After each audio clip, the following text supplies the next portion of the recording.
Welcome to our channel. నేను మీ journalist నవత. మొత్తానికి తెలంగాణలో అసెంబ్లీ ఎన్నికల కథ ముగిసింది. లోక్సభ ఎన్నికల కథ మొదలవబోతోంది.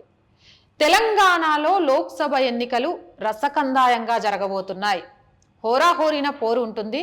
ఈ పోరులో బీఆర్ఎస్ భూస్థాపితం అయిపోయింది. కాంగ్రెస్ వర్సెస్ బీజేపీ అన్నట్టుగానే జరగబోతోంది.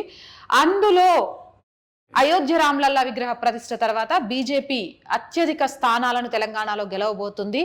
ముఖ్యంగా తెలంగాణకి ఈసారి ఇన్ఛార్జ్ బాధ్యత అమిత్ షాకు అప్పచెప్పారు. ఇక అమిత్ షా వ్యూహాలు ఎవ్వరికి కూడా అంతు చిక్కనివి. ఆ వ్యూహాలతో భారీ మెజారిటీతో దక్షిణ భారత్లో తెలంగాణ నుంచి అతిపెద్ద పాగా వేయడానికి కూడా బీజేపీ ప్రయత్నం చేస్తున్నట్టుగా తెలుస్తోంది. ఈరోజు మీ ముందుకి బీజేపీ తరపు నుంచి మల్కజ్గిరి కాన్స్టిట్యున్సీలో ఒక వ్యక్తి పేరు బాగా వినిపిస్తోంది. అసలు ఈ వ్యక్తికి మల్కజ్గిరికి ఉన్న సంబంధం ఏంటి? ఆయన ఎందుకు ఇక్కడికి వచ్చారు? ఎప్పటి నుంచి ఉన్నారు? ఎంపీగా ఆయన పోటీ చేస్తున్నారా, లేకపోతే ప్రజలే అభిప్రాయపడుతున్నారా? అలాగే బీజేపీకి సంబంధించి తెలంగాణలో పరిస్థితి ఏంటి? మోదీ పేరు ఒక్కటి సరిపోతుందా? ఇండివిజువల్గా వీళ్ళు ఏం చేస్తున్నారు? ఇవన్నీ మీ డౌట్లు కదా. ఎస్, మీ డౌట్లన్నీ నా మాటలుగా ఆయన అడిగే ప్రయత్నం చేద్దాం.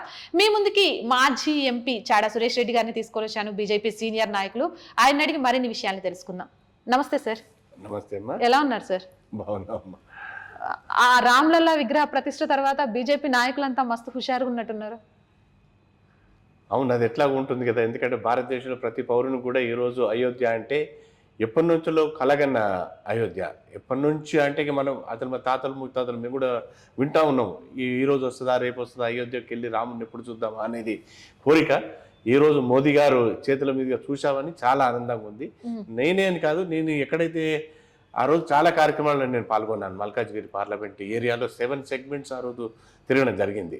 ఎందుకంటే చాలా ఏ గల్లీలో వెళ్ళినా చిన్న గుడి అంటే అమ్మవారి గుడిలో కూడా రాముని బొమ్మ పెట్టుకొని ఆ రోజు వాళ్ళు జెండాలు పెట్టుకొని చూడడం నేను మొదటిసారి చేసుకుంటూ, ఆ విధంగా మళ్ళీ సాయంత్రం కూడా మేము శోభయాత్ర లెక్క మేము కొన్ని దిక్కులో పోతే కూడా చీకట్లో ప్రతి ఇంటి ముందట కూడా 5 దీపాలు అంటే ఒక 2 దీపాలు గుడి లోపల పెట్టడం, 2 దర్వాజ దగ్గర, ఒక తులసి చెట్టు దగ్గర పెట్టి ఆ విధంగా చేసి అంటే ఒక్కొక్కరు ఆ భక్తి ఆ అయోధ్యది మర్చిపోకుండా చేసుకున్నారని, పండుగ లెక్క చేసుకున్నారని చెప్పదలుగుతున్నారు.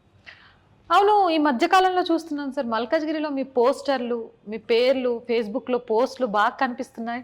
కారణం ఏంటి?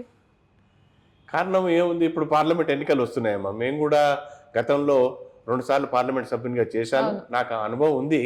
ఆ అనుభవంతో నేను ఉండేది ఇక్కడ సైనిక్పూర్ ఏరియాలో ఉంటాను, అంటే ఉప్పల్ కాన్స్టిట్యున్సీలో ఉంటాను. మల్కాజ్గిరి పార్లమెంట్ ఏరియాలో వస్తుంది.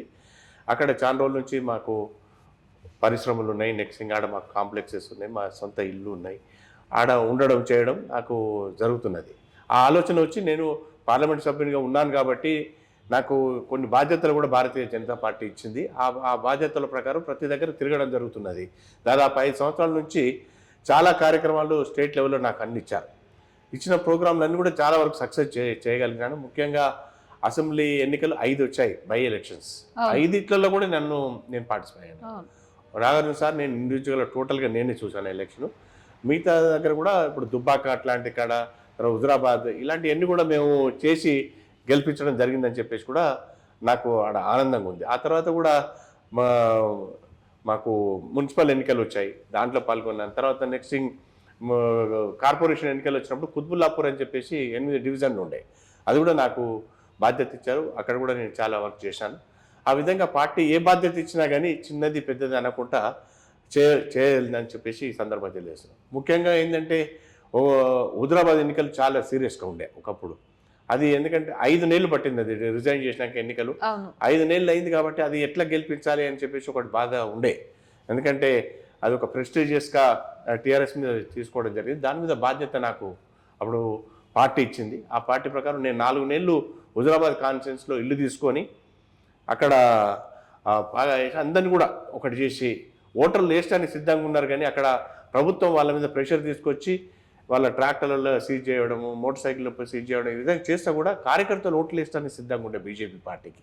అప్పుడు వాళ్ళని అందరినీ కూడా తీసుకొచ్చి ఓట్లు వేయించే బాధ్యతగా తీసుకొని ఆ హుజరాబాద్ గెలిపించే దానికి మాకు చాలా సంతోషంగా ఉంది. ఆ విధంగా నేను ప్రతి ఒక్కటి కూడా ఇనిషియేటివ్ చేసుకొని పనిచేసినాను. అది పార్టీ గుర్తించి ఈరోజు నాకు కూడా పార్టీలో మంచి అవకాశాలు ఇచ్చారని చెప్పేసి ఈ సందర్భంగా తెలియజేస్తున్నాను. కొత్తగా వేరే పార్టీలో నుంచి బీజేపీలోకి వచ్చిన వాళ్ళు ఇమడలేరు, బీజేపీలో కలవలేరు, పార్టీని వీడి వెళ్ళిపోతూ ఉంటారు, బ్యాక్ టు హోమ్ అన్నట్టుగా ఉంటారు అని చెప్తారు. మీరు బాగానే బీజేపీలో మమేకం అయిపోయారు, ఎలా సాధ్యమైంది? అంటే మేము ముందు నుంచి కూడా నేను చిన్నప్పటి నుంచి కూడా కాలేజ్ లెవెల్లో కూడా నేను ఏబీపీలో పనిచేశాను. ఆ తర్వాత మేము కొంచెం బాగానే బీజేపీ అంటే మాకు కొంచెం ముందు నుంచి కూడా మాకు కొంచెం అది ఏబీపీతో కొంచెం మాకు ఇది ఉంది. ఆ తర్వాత కూడా మాకు 96 ఎన్నికలలో మేము సపరేట్ ఉన్నాం, 98 ఎన్నికలలో సపరేట్ ఉండి అప్పుడు ఎన్డీఏ గవర్నమెంట్ వచ్చింది. మేము గెలిచిన తర్వాత ఎన్డీఏలో వాజ్పేయి గారితో అప్పుడు ప్రధానమంత్రిగా ఉంటే ఆ విధంగా బీజేపీతో మాకు కలిసింది. 99లో కలిసి పోటీ చేశాం, 2004లో కూడా కలిసి పోటీ చేశాం. ఆ విధంగా బీజేపీతో మాకు ముందు నుంచి ఒకటి అందరితో పరిచయాలు కానీ అందరితో ఇవన్నీ కూడా మాకు కలిసి వచ్చాయి. ఆ విధంగా మాకు బీజేపీ అంటే కూడా ఒకటి ఉండే. తర్వాత 2019లో ఎప్పుడైతే ఇక్కడ ఎన్నికలు వచ్చాయో మోదీ గారు ప్రధానమంత్రి 5 ఏళ్ళు చేసిన పరిపాలనలో మా అందరు కూడా మేము ఆకర్షితులయ్యాం.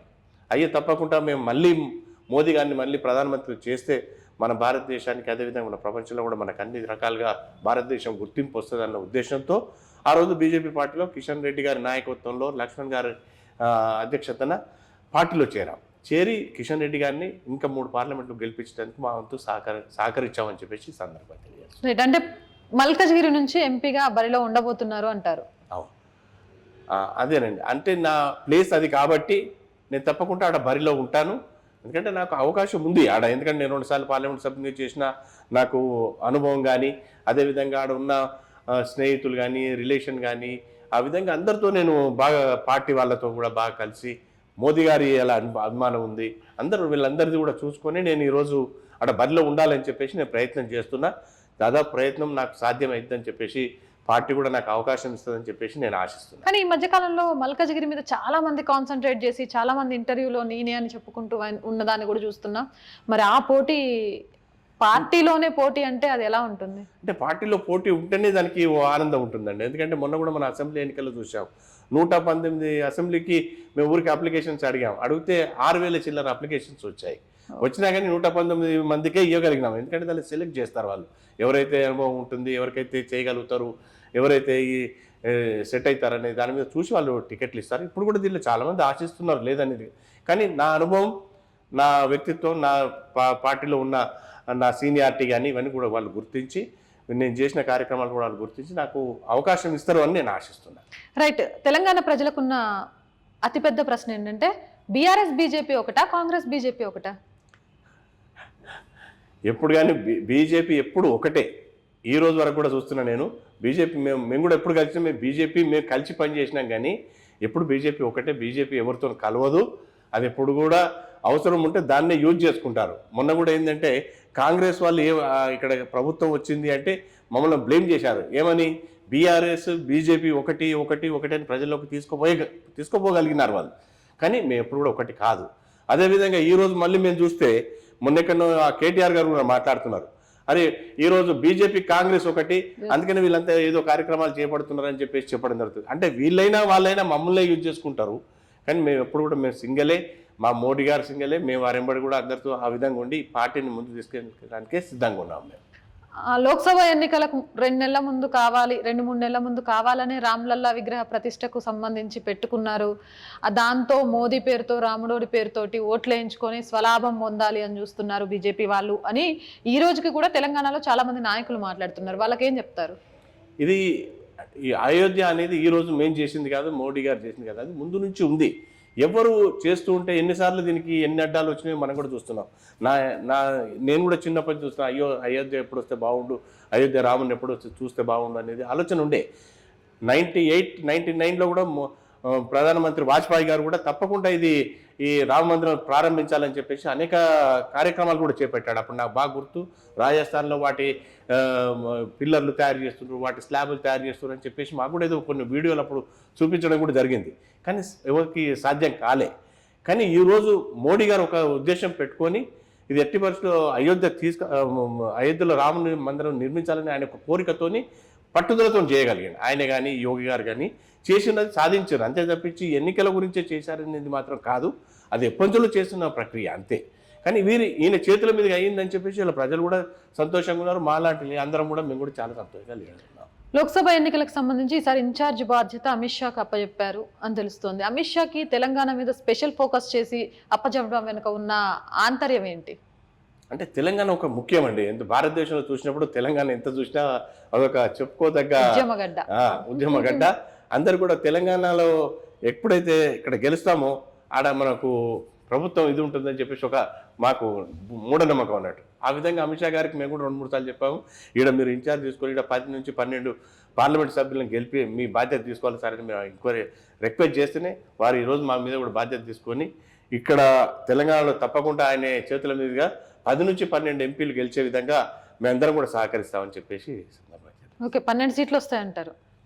అంటే మా అంచనా 12, కానీ 10 నుంచి 12 అయితే మేము తప్పకుండా గెలుస్తాం. ఓకే, ఎందుకు బీజేపీ ఎక్కడ విఫలమవుతుంది అంటే సెంట్రల్ గవర్నమెంట్ పథకాలను ప్రజల్లోకి తీసుకెళ్లట్లేదు. అటు కాంగ్రెస్ కానీ ఇటు బీఆర్ఎస్ కానీ బీజేపీని ఆపాదించి చెప్పాలి అనుకునే విషయాల్ని ప్రజల్లోకి ఎంత చాకచక్యంగా తీసుకువెళ్తున్నారో బీజేపీ అంత చాకచక్యంగా తీసుకెళ్లట్లేదు. తెలంగాణలో అదే వైఫల్యం అంటున్నారు. ఒప్పుకుంటారా? ఒప్పుకుంటే అది ఎట్లా ఇక్కడ ఉన్న ప్రభుత్వం వేరండి. ఇప్పుడు అదే బీజేపీ ప్రభుత్వం ఉంటేనేమో మేము చేసే పథకాలు కరెక్ట్గా చెప్పగలుగుతుంది. ఉదాహరణకు చెప్తున్నాము, కరోనాలో ఎంత ఇబ్బంది పడ్డాము మీ అందరికీ. ఆ రోజు ఆరోగ్యశ్రీ మీద మేము 5 లక్షల రూపాయలు మేము ఇస్తే అప్పుడున్న ప్రభుత్వం ముఖ్యమంత్రి కఠినంగా ఆయనే, అంటే ఆయన పేరు చెప్పుకోవాలన్నా సిగ్గు అనిపిస్తున్నది ఈరోజు. ఎందుకంటే ప్రజలు కూడా ఆయన అసహించుకొని ఈరోజు ఆయనను ఇది చేశారు. 5 లక్షల రూపాయలండి ఒక గవర్నమెంట్ ఇస్తే కూడా ఆరోగ్యశ్రీ లేకుండా చేశాడు ఆయనే. చేసి చాలామంది ఇక్కడ అది లేకుండా అలాంటి చాలా కార్యక్రమాలు కూడా ప్రజలకు తెలియకుండా ఆయన నేనే చేస్తున్నా అని చెప్పేసి ఒక ప్రకటన చేసుకుంటూ కనీసం మోదీ గారి ఫోటో కూడా పెట్టకుండా చేశాడు. దాని మీద కూడా మేము ఉద్యమాలు చేసాం, బాగా ధర్నాలు చేసాం. తర్వాత లాస్ట్కి వచ్చేసి ఒకసారి అయితే మా ఆర్థిక మంత్రి నిర్మలా సీతారామన్ అయితే నిలబెట్టి అడిగింది, అదందరూ కూడా ప్రజలు కూడా చూశారు. ఆ విధంగా అన్ని కొంచెం ప్రజలకు రాకుండా చేశాడు కాబట్టి కొంచెం మాకు బాధ. కానీ వేరే రాష్ట్రాల్లో ఈరోజు సెంట్రల్ గవర్నమెంట్ చేస్తున్న పథకాలు ప్రతి దగ్గరికి చేరుతున్నాయి. ఈ రోజు కూడా మేము చాలా ప్రయత్నం చేస్తున్నాం, రేపు రానున్న రోజు కూడా ప్రయత్నం చేస్తాం. ఆ పథకాలన్నీ కూడా మేము ప్రజలకు చేరేటట్టు చేసి ఇక్కడ ప్రజలకు న్యాయం జరిగే విధంగా మళ్ళీ మేము ఇక్కడ గెలిచే విధంగా కూడా మేము చేసుకుంటామని చెప్పేసి సందర్భంగా. ఎందుకు తెలంగాణలో బీజేపీ అనుకున్నన్ని సీట్లను సాధించలేకపోయింది? అంటే అదే చెప్పా కదా, మొన్న చేసిన కార్యక్రమాలు మాకేమో మేము సెంట్రల్ గవర్నమెంట్ చేసిన కార్యక్రమాలు ప్రజలకు తీసుకెళ్ళకపోయాము. నెక్స్ట్ ఇక్కడ చిన్న అయితే ఉంటుంటాయి ఇక, ఏంటంటే వాళ్ళు బీఆర్ఎస్ బీజేపీ ఒకటని చెప్పి ఈ విధంగా అన్ని ప్రొపగండాలు చేసి కాంగ్రెస్ వాళ్ళు కూడా చాలా ఇక వాళ్ళు అవుట్రేట్గా వెళ్ళిపోయారు. వాళ్ళు ఉంటామా పోతామా అనే దాంట్లో చేశారు. దాంట్లో వాళ్ళు కొంచెం గెలవగలిగారు, తప్పించి రెండోది ఏం లేదు. రైట్, రేపు లోక్సభ ఎన్నికల్లో మల్కజిగిరి కాన్స్టిట్యున్సీ నుంచి మీకు ఒకవేళ అవకాశం వస్తే వ్యూహం ఎలా ఉండబోతుంది? ఎలా వెళ్తారు ప్రజల్లోకి? నేను 5 సంవత్సరాల నుంచి ఇక్కడ ప్రతి డివిజన్లో ప్రతి బూత్ వరకు కూడా నేను చాలా మటుకు తిరిగాను అమ్మ. చాలా సమస్యలు కూడా నేను కొన్ని ఐడెంటిఫై చేసుకున్నాను. ఎందుకంటే ఈడ మాకు రోడ్ రవాణా సౌకర్యం చాలా important. Next railways important. Next cantonment. ఈ 3 కూడా కేంద్ర ప్రభుత్వానికి చాలా దగ్గర. అంటే వాళ్ళు తలుచుకుంటేనే ఇక్కడ ఈ ప్రోగ్రామ్స్ విజయవంతం చేయగలుగుతారు. ఇప్పుడు ఉదాహరణ చూస్తే ఇక్కడ నేషనల్ హైవేస్ 4 దిక్కుల ఉన్నాయి. ఒకటేమో విజయవాడ నేషనల్ హైవే, ఒకటి వరంగల్ నేషనల్ హైవే, ఒకటి కరీంనగర్ నేషనల్ హైవే, నెక్స్ట్ ఇంకొకటి నిజామాబాద్. ఈ 4 దిక్కులు కూడా అందరూ చాలామంది రెసిడెన్షియల్గా ఉండడం, రోడ్ సరిగ్గా లేకపోవడం చాలా ఇబ్బంది పడుతున్నారు. అది నా దృష్టికి ఉంది. మేము కూడా దానికి ప్రయత్నం చేసి అది 6 లైన్ రోడ్ చేసేసి ఆ విధంగా వాళ్ళకి అన్ని చేయాలని చెప్పేసి అనుకుంటున్నాం. ముఖ్యంగా రైల్వేస్ చూస్తే కూడా చాలా మట్టుకి ఇక్కడ స్టేషన్స్ సరిగ్గా లేవు. గట్కేసర్ ఉంది, నెక్స్ట్ మేడ్చల్ ఉన్నాయి. చాలా మట్టుకు ఇలాంటి స్టేషన్స్ అన్ని కూడా రేపు ఫ్యూచర్లో దీన్ని రీమోడల్ చేయాలని. మొన్న కూడా అవకాశం వచ్చినప్పుడు మోదీ గారు వాటిని ఆధునీకరణ చేయాలని చెప్పేసి స్టేషన్స్ అన్ని చేసినప్పుడు మల్కాజిగిరి మేము స్వయంగా ఆ పేరు పెట్టించుకొని అక్కడ కూడా మేము ప్రోగ్రామ్ చేశాం. అది గత ఎంపీ మల్కాజిగిరికి ఏం చేయలేదంటారా? గత ఎంపీ అసలు ఎంపీలు గెలిచిరని కూడా ఎవరికి తెలియదండి. ఎంపీ అంటేనే అసలు వాళ్ళు ఎక్కడ ఏ కాన్ఫరెన్స్లో తిరిగినట్టు లేరు. ఎందుకంటే మల్లారెడ్డి గారిని చూసి మనం చెప్తున్నాం, ఎన్నడూ కూడా ఆయన కాన్ఫరెన్స్లో తిరగలేదు. రేవంత్ రెడ్డి గారు అయితే అసలు ఎవరికి కూడా మనిషికి కూడా కనబడకుండా తిరిగాడు ఆయన. ఏమనంటే ఏదో చెప్పుకోవడం బయట పోవడమే, టైం గడిచిపోయింది. అదృష్టం కొద్దీ ఈరోజు మా మీద ఏదో బీజేపీ మీద దాని మీద బుద్ధిలో తల్లి ఏదో ఆయన ఇలా ముఖ్యమంత్రి అయ్యాడు. కానీ ఆయన ఇంతటా ఆయన తలుచుకోవాలి. ఒక్క కార్యక్రమం కూడా, ఒక డివిజన్ కానీ ఇది కానీ ఏం చేసుకోలేదు. కానీ అందుకనే ఆయనకు కూడా ఇక్కడ సీట్లు రాలేదు, కార్పొరేషన్లో కూడా ఆయనకు ఒక సీట్లు రాలేదు. ప్రజలు గమనిస్తున్నారు ఇవన్నీ ఎవరు ఏం పని చేస్తున్నారు. కానీ నా ఉద్దేశం ఏంది, రేపు గెలిచినాక ఇక్కడ బీజేపీ గెలిస్తే తప్పకుండా బీజేపీ నాయకులు ప్రతి గ్రామంలో తిరుగుతారు. ఈరోజు మోడీ చెప్పేది ఏంది, మీరు ప్రజలలో ఉండాలి, ప్రజలకు అనుకున్న కార్యక్రమాలు చేయాలని వాళ్ళు ప్రతిదీ ఒకటి కూడా వాళ్ళు వర్కౌట్ చేస్తారు. ఇక్కడ అడిగే వాళ్ళు లేరు, వీళ్ళని ఎవరు కూడా ఏం అడిగే వాళ్ళు లేరు, వాళ్ళు రానేరారు. గెలిచిన తర్వాత ఎవరికి ఏటో వెళ్ళిపోతారు. కానీ బీజేపీ పార్టీలో అట్లా ఉండదమ్మా. సోనియా గాంధీని తీసుకొచ్చి మల్కాజ్గిరి నుంచి నిలబెట్టాలి అనే ప్రయత్నంలో కాంగ్రెస్ ఉన్నట్టుగా తెలుస్తోంది. మరి అధినాయకురాల్ని ఢీకొట్టడం అంటే బీజేపీ ఎంతవరకు సాధ్యం మల్కాజ్గిరిలో? మాకు సాధ్యమవుతుందమ్మా. మాకున్నది మోడీ గారు ఉన్నారు, మేము చేసే కార్యక్రమాలని, మేము చెప్పేటి ఏదైతే ఉందో దాన్ని తప్పకుండా ఎదుర్కొంటాం. సోనియా గాంధీ వచ్చినా ఎదుర్కొంటాం, ఇంకెవరు వచ్చినా ఎదుర్కొంటాం. మోడీ అట్లాంటి టైంలో మాకు కూడా మోడీ గారి బొమ్మ ఉంటుంది, మోడీ గారిని పెట్టుకొని మేము అక్కడ గెలుస్తామని చెప్పేసి బీజేపీ పార్టీ గెలుస్తుంది. మైనారిటీలు ఒక్కళ్ళు కూడా బీజేపీకి ఓటేయరు. మైనారిటీల ద్వేషి బీజేపీ పార్టీ కాబట్టి మైనారిటీ ఓట్లు చాలు మేము బతకడానికి అని మిగిలిన పార్టీలు అనుకుంటున్నాయి. వాళ్ళకి ఏం చెప్తారు? లేదు, అది తప్పమ్మా. మైనారిటీస్ మాకు ఓట్లు వేస్తున్నారు. ఎందుకంటే గతంలో మాకు మేము త్రిపుల్ తల్లాక్ ఎప్పుడైతే మేము చేశామో, హుజరాబాద్లో ఉత్తరప్రదేశ్లో ఏ విధంగా గెలిచామని మీరు ఆలోచించండి. ఆడ వాళ్ళు అర్థం చేసుకున్నారు, ఆడ లేడీస్ అందరు కూడా అర్థం చేసుకొని ఈరోజు మోడీ గారు అయితేనే మాకు కూడా ఇక్కడ బతకగలుగుతాం భారతదేశంలో అని చెప్పేసి వాళ్ళు ఒక ఉద్దేశం ఆలోచించి ఈరోజు యోగి గారి నాయకత్వంలో ఉత్తరప్రదేశ్లో అధిక సీట్లు గెలవగలిగామని చెప్పేసి అనుకుంటున్నాం. ఈ రోజు కూడా రేపు ఇక్కడ కూడా మైనారిటీస్ అందరూ కూడా మనం అనుకున్నంత ఇది కూడా లేరు. వాళ్ళు తప్పకుండా మోదీ గారిని గౌరవించి వాళ్ళు భారతదేశం కొరకు తప్పకుండా వాళ్ళు సహకరిస్తారని చెప్పేసి నేను అనుకుంటున్నాను. మల్కాజ్గిరి మీద ఎక్కువ మంది ఆశలు పెట్టుకోవడానికి కారణం అక్కడ నార్త్ ఇండియన్స్ ఎక్కువ, నార్త్ ఇండియన్స్ మీద మోదీ ప్రభావం ఉంటుంది కాబట్టి అక్కడ నుంచి ఈజీగా గెలవచ్చు అనేది కూడా ఒక మాట ఉంది. అది నిజమేనా? ఉంది. అంటే వాళ్ళకు కూడా తెలుసు కదా, ఇప్పుడు చేశారు మొన్న, ఇప్పుడు ఇన్ని రోజులు వాళ్ళ ప్రతి ఒక్కరు కూడా రామ మందిరం గురించి కూడా ఆలోచించారు. వాళ్ళని చూస్తే మేము ఆశ్చర్యపోయామండి. మొన్న మేము అక్షింతలని చెప్పేసి ఒక కార్యక్రమం చేసాం. అక్షింతల కార్యక్రమం చేసినప్పుడు అసలు వాళ్ళు ఎక్కడి నుంచి వెళ్ళి వచ్చేసి ప్రతి ఒక్కరు కూడా ప్రతి ఇంటింటి నుంచి వచ్చి అక్షింతలు తీసుకెళ్ళి ఆ విధంగా చేసి వాళ్ళందరూ కూడా ఈరోజు ఈ భారతదేశానికి మోదీ అసలు నాయకుడు అవసరము, రేపు ఉంటే ఈ బీజేపీ పార్టీతోనే తినే సాధ్యం ఉంటుంది, బాగుంటుందని చెప్పేసి వాళ్ళు కూడా ఆలోచిస్తారు. తప్పకుండా అది ఎట్లా ఉంటుంది, నార్త్ ఇండియన్స్ ఎఫెక్ట్ ఇక్కడ మల్కాజ్గిరిలో ఉంటుంది, వాళ్ళు సహకరిస్తారు బీజేపీకి అని చెప్పేసి నేను. పులి 2 అడుగులు వెనక్కి వేసినంత మాత్రాన ఓడిపోయినట్టు కాదు, 4 అడుగులు ముందుకేయడానికే. కేసీఆర్ సైలెంట్ వెనక కూడా అదే, రేపు లోక్సభ ఎన్నికల్లో మళ్ళీ విజృంభించబోతున్నాడు అని చెప్తున్నారు. మరి బీఆర్ఎస్ ఎంతవరకు ప్రభావం చూపుద్ది అంటారు? బీజేపీ వాళ్ళకి లేదండి. అందుకనే ఇప్పుడు పులి, ఇప్పుడు ఏనుగు అని చెప్పేసి వీళ్ళు ఏదో మాట్లాడుకుంటున్నారు, కానీ అవన్నీ ఏం జరిగేటివి లేవు. పులి లేదు, ఏముండదు. వాళ్ళకి అసలు ఎజెండానే లేదు. రేపు పొద్దుగాల వాళ్ళు ఏం ఎజెండా పెట్టుకున్నారు, ఇందులో ఆ తెలంగాణ అని చెప్పేసి ఓ సెంటిమెంట్ మీద వచ్చారు. తర్వాత నేను బంగారు తెలంగాణ అని చెప్పేసి అక్కడ అన్ని కాళేశ్వరం ప్రాజెక్టులు చేసి అవినీతి జరిపి చేసుకున్నారు. ఇవన్నీ ఎంక్వైరీ చేయమని చెప్పేసి ఈరోజు రేవంత్ రెడ్డి కొత్త ముఖ్యమంత్రి వచ్చినాక ఆయన వైట్ పేపర్ మీద రాసి ఎలక్ట్రిసిటీ మీద కానీ దీని మీద కానీ అనేక ఆరోపణలు వాళ్ళ మీద ఉన్నాయి. రేపు పొద్దుగాల వాళ్ళు వచ్చి అడిగటానికి, ఓటు హక్కు అడగటానికి వాళ్ళకి ఎజెండానే లేదు. ముఖ్యంగా వచ్చి వాళ్ళు అయ్యో మేము ఈ పని చేస్తాము, మాకు రేపు మళ్ళీ కేసీఆర్ వచ్చి ఏమని అడగాలి, నాకు ఓటేయండి అని ఏమని అడగాలి, తెలంగాణ అడగలేడు. నేను బంగారు తెలంగాణ చేస్తానని అడగలేడు. నేను అవినీతి చేసినా నాకు ఓట్లు ఏమని చెప్పేసి అడగలేడు. కాబట్టి ఆయనకి ఎజెండానే లేదు. ఏం చేస్తా అని ఓట్లు అడుగుతాడు ఆయన, మాకైతే అర్థం కావట్లేదు ఆయనకి. అందుకనే బీఆర్ఎస్ అనేది ఎక్కడ ఉండదు. పోటీ ఉంటే బీజేపీ వర్సెస్ కాంగ్రెస్ ఉండొచ్చు, అంతే నేను అనుకుంటున్నాను. ఈ 6 పథకాల ప్రభావం లోక్సభ ఎన్నికల మీద ఉంటుందంటారా? అది ఎవరు అనుకుంటున్నారు కానీ ఉండకపోవచ్చు. అసలు ఎప్పుడు ప్రజలు కూడా ఈరోజు గమనిస్తున్నారు, ఈ మాకు ఉచిత పథకాలు కాదు, మాకు పని కావాలి, మాకు ఇక్కడ ప్రజలు మా పిల్లలు అందరూ కూడా ఉద్యోగాలతో నన్ను పని చేసుకోవాలని చెప్పేసి అనుకుంటున్నారు. కానీ ఎవరు ఉచిత దాని గురించి ఎవరు కూడా ఆలోచించడం లేదు. మీరు అన్నీ ఏదో చేస్తున్నారు కానీ అవన్నీ ప్రజలకు ఆల్రెడీ వాళ్ళు మన కర్ణాటకలో చెప్పారు. కర్ణాటకలో చెప్పి ఆల్రెడీ అట్టర్లీ ఫ్లాప్ అయ్యారు. అక్కడి నుంచి ఇక్కడికి చాలామంది కూడా మొన్న అసెంబ్లీ ఎన్నికలలో వచ్చి కూడా అక్కడ ఎమ్మెల్యేస్ మాకు ప్రచారానికి వచ్చి చెప్పి ఇక్కడ ఒక్కటి వీళ్ళు అన్నది కూడా చేయటం లేదండి, ఇవన్నీ ఉత్తమ మాటలు, ఇక్కడ కూడా ఏం చేయలేరు అని చెప్పేసి వాళ్ళు ఫిజికల్గా కూడా కొన్ని వీడియోస్ కూడా చూపించారు. కాబట్టి అదేం ఇక్కడ సక్సెస్ కాలేరు, మాకు బాగా నమ్మకం. కొన్ని 200 యూనిట్ల కరెంటు ప్రజలకు నిజంగా ఫ్రీగా ఇవ్వగలుగుతారా తెలంగాణలో అంటారా? ఇంపాసిబుల్ అండి, అది చేయలేరు వీళ్ళు, అది చేయలేరు, వీళ్ళతో సాధ్యం కాదు. దాన్ని ఈ పార్లమెంట్ ఎన్నికలు కాగానే అవన్నీ కూడా చేతులు ఎత్తేసే పరిస్థితి కాంగ్రెస్కి ఉంటుంది. తర్వాత ఎవరు చేయాలి, వాళ్ళు కాంగ్రెస్ అంటే అందరు కూడా తెలుసు, ముందు నుంచి కూడా అనుభవంతో ఉన్నారు, అందరూ 50 సంవత్సరాలు వాళ్ళతో ఉన్నారు. వీళ్ళు ఎన్ని చెప్పినా అబద్ధాలే చెప్తారు, పోతారని చెప్పేసి వాళ్ళు గమనిస్తారు. పాపం ఆ విధంగా ప్రజలు మోసపోరు. ఎందుకంటే ఇక్కడ రేపు పొద్దున మోడీ గారు ఉంటారు, ఏ విధంగా ప్రజలను ఆదుకొని మళ్ళీ అదే బీజేపీతోనే సాధ్యం వీళ్ళని మళ్ళీ చేస్తాం. హ్యాట్రిక్ మోడీ గారు కొడతారని మీరు కన్ఫర్మ్ అయిపోయారా? మోడీ గారు హ్యాట్రికే కాదు, 400 సీట్లతో హ్యాట్రిక్ మాది. 400 సీట్లు మాది టార్గెట్. 400 సీట్లతో మేము హ్యాట్రిక్ చేస్తాం అనేది మాది. రైట్. మల్కజ్గిరికి సంబంధించి మాట్లాడుకోవాల్సి వస్తే ఇప్పటి వరకు మీరు అక్కడ ఎలాంటి సమస్యల్ని ఐడెంటిఫై చేశారు, వేటి మీద మీ పోరాటం మొదలు పెట్టాలి అనుకుంటున్నారు, ఎక్కడి నుంచి స్టార్ట్ చేయాలనుకుంటున్నారు? మనకి ఇప్పుడు మేము అనుకున్నట్టు మాకు ఇప్పుడు రోడ్స్ ఇంపార్టెంట్ అమ్మా, నెక్స్ట్ రైల్వేస్ ఇంపార్టెంట్. కంటోన్మెంట్లో మేము ఇప్పుడు ఎటు వెళ్ళాలన్నా కానీ అది కొంచెం మాకు ఇబ్బందులు జరుగుతున్నాయి.